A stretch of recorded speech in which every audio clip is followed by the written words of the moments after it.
Oman तट के निकट भारतीय चालक दल वाले एक वाणिज्यिक पोत पर हुए हमले को लेकर भारत ने कड़ा विरोध दर्ज किया है। भारत ने नई दिल्ली में अमेरिकी दूतावास के प्रभारी अधिकारी को तलब कर अपनी चिंताएं व्यक्त की है। विदेश मंत्रालय के सूत्रों के अनुसार अमेरिकी मामलों के अतिरिक्त सचिव नागराज नायडू ने वरिष्ठ अमेरिकी राजनयिक जेसन मीक्स से मुलाकात कर घटना पर भारत का विरोध दर्ज कराया। यह कदम ओमान के निकट सेतेबेलो नामक वाणिज्यिक पोत पर हुए हमले के बाद उठाया गया है। पोत पर 24 भारतीय चालक दल के सदस्य सवार थे। विदेश मंत्रालय के अनुसार अब तक 21 भारतीयों को सुरक्षित बचा लिया गया है, जबकि 3 भारतीय नागरिक अब भी लापता हैं और उनकी तलाश जारी है। विदेश मंत्रालय के प्रवक्ता रणधीर जायसवाल ने हमले की निंदा करते हुए कहा कि पश्चिम एशिया क्षेत्र में वाणिज्यिक नौवहन और नागरिक बुनियादी ढांचे को निशाने बनाने वाली घटनाएं गंभीर चिंता का विषय है। उन्होंने अंतर्राष्ट्रीय जल क्षेत्रों और समुद्री मार्गों में सुरक्षित और साथ ही निर्बाध नौवहन सुनिश्चित करने की आवश्यकता पर भी जोर दिया।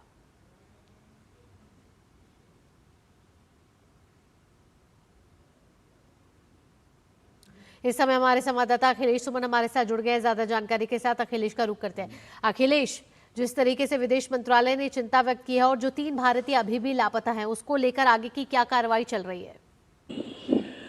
देखिए, सबसे महत्वपूर्ण बात यह है कि जो 3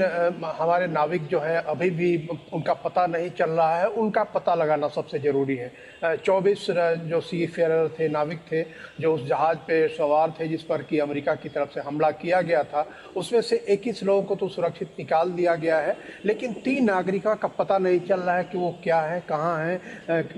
जिंदा है कि मृत्यु हो गई है। तो यह जो सबसे बड़ी महत्वपूर्ण जो अभी भारत सरकार की कोशिश ये है कि उन तीनों का पता लगाया जाए। साथ ही देखिए, भारत ने कल संयुक्त राष्ट्र सुरक्षा परिषद में भी इस मसले पर जो एक ओपन डिबेट था, ओपन डिबेट में भी वहाँ उस बात को उठाया है कि ये जो अंतर्राष्ट्रीय जल है, अंतर्राष्ट्रीय जल मार्ग जो है, उन जल मार्गों पे किसी भी तरीके की असुरक्षा की स्थिति नहीं उत्पन्न होनी चाहिए, चाहे वो ईरान द्वारा हो या अमेरिका द्वारा हो। देखिए, लड़ाई अगर 2 देशों के बीच में है तो उन देशों से कोई बीच में अपना समझौता वार्ता करें या जैसे भी करें उसमें सुलझाएं, लेकिन जो कमर्शियल शिप्स है, जो वाणिज्यिक शिप्स है, जिसमें कि तेल आते हैं, जिसमें कि अन्य सामान आते हैं, उन पर हमला करना वो कहीं से भी अंतर्राष्ट्रीय नियम के अधीन नहीं आते हैं और कहीं भी वार के जो युद्ध की स्थिति है उसमें भी नहीं आते। 2 पार्टियों के बीच का झगड़ा है, उस 2 पार्टियों को सुलझाना चाहिए और जो है बातचीत की जो प्रक्रिया चल रही है ईरान और अमेरिका के बीच में, उस बातचीत की प्रक्रिया में भाग लेकर उस बातचीत को जल्द से जल्द खत्म करना चाहिए। यह भारत की कोशिश है लगातार। और जब कल नागराज नायडू ने बुलाया अमेरिकी जो चार्ज डी अफेयर है, उन चार्ज डी अफेयर को बुलाकर उन्होंने ये बातें कही कि निश्चित तौर पे देखिए, भारत जो है वो दुनिया का सबसे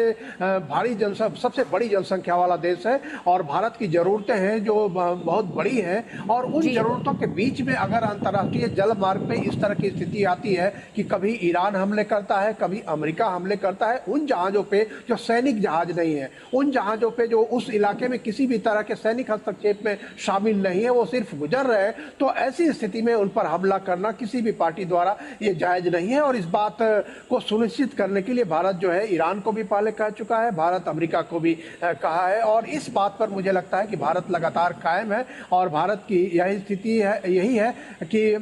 दुनिया के सभी देशों के साथ भारत की कोशिश यही है कि जो झगड़ा है वो झगड़े आपस में निपटाएं, उन झगड़ों को जो पूरी दुनिया के जो सप्लाई चेन है उस सप्लाई चेन को बाधित करने का प्रयास न करें। जी, अब अंतर्राष्ट्रीय जल क्षेत्रों और समुद्री सुरक्षा को लेकर भारत ने जो चिंता व्यक्त की है, उसके बाद अब जो 3 भारतीय नागरिक लापता है, उसके साथ विदेश मंत्रालय किस तरीके से ओमान के संपर्क में है इस समय? अखिलेश,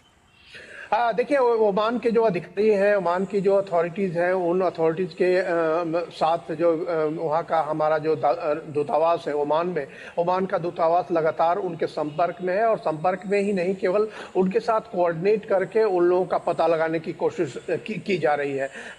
विदेश मंत्रालय की तरफ से भी वहाँ के से लगातार संपर्क है। तो निश्चित तौर पर यह गंभीर विषय हो जाता है जब भारतीय नागरिक कहीं गायब हो जाते हैं और कहीं किसी युद्ध क्षेत्र क्षेत्र में फंस जाते हैं। और हमने देखा है कि पिछले 12 साल में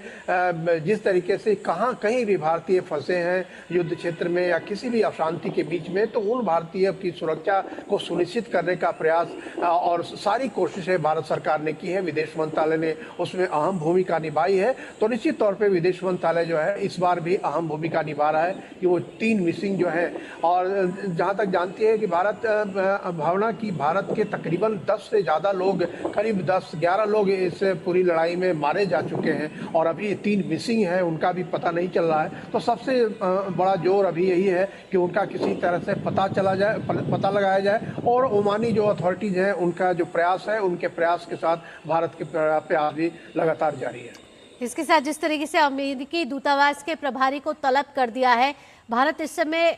सजग है और ये चाहता है कि जो भी भारतीय नागरिक अगर हमारे लिए तेल ला रहे हैं, गैस ला रहे हैं और उन जेल क्षेत्रों से गुजरते हुए आ रहे हैं, वे सुरक्षित रहे। ऐसे में अमेरिकी दूतावास से भी कहीं ना कहीं जो भारत है वो कड़ी प्रतिक्रिया दिखाता हुआ नजर आ रहा है।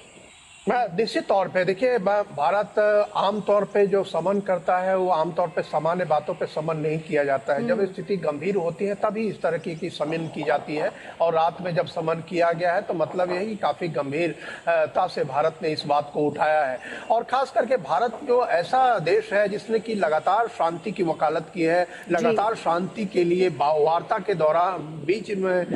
वार्ता के माध्यम से जो आपसी झगड़े हैं उनको सुलझाने की बात की है। और ऐसे में अगर भारतीय नागरिक हताहत होते हैं या वे सब जहाज हताहत होते हैं जो युद्ध में नहीं शामिल हैं, और ऐसा भी नहीं है कि वो कोई ब्लॉकेड का उल्लंघन कर रहे थे, वो न तो ईरान जा रहे थे न ईरान से आ रहे थे, और इस तरह के जहाज़ों को निशाना बनाया जाना न तो अमेरिका की घोषणा के अनुरूप है और न ही अमेरिका की जो पूरी जो अभी तक जो चेतावनी रही है उसके अनुरूप है। लेकिन इसके बावजूद अगर इस तरह के हमले होते हैं तो भारत ने इसीलिए जो अमेरिकी प्रतिनिधि हैं उनको बुलाकर समन किया और उनको बुलाकर ये चेतावनी दी है कि इस तरह की घटनाएं न घटनी चाहिए। और चूंकि 4 DFR थे, राजदूत यहाँ नहीं थे दिल्ली में, वो कहीं और की यात्रा पर थे, इसलिए जो दूसरे वहाँ के सबसे वरिष्ठ अधिकारी हैं उस अधिकारी को बुलाकर ये चेतावनी दी गई है और उन्हें इस बात की हिदायत दी गई है कि भारत इस लड़ाई में कहीं नहीं है, ये आप लोगों के बीच की लड़ाई है, आप सुलझाइए, लेकिन जो निरपराध नागरिक है, अंतर्राष्ट्रीय नागरिक, उन लोगों पर कोई हमला न हो और भारत के जो हित है भारत के हित प्रभावित होने चाहिए और नहीं राष्ट्र प्रथम पहली नीति है और भारतीय नागरिकों को सुरक्षित वहां से लेकर आना और भारतीय नागरिकों की सुरक्षा भारत के लिए अभी सर्वोच्च प्राथमिकता है। अखिलेश, तमाम जानकारियों के साथ आपका बहुत बहुत धन्यवाद।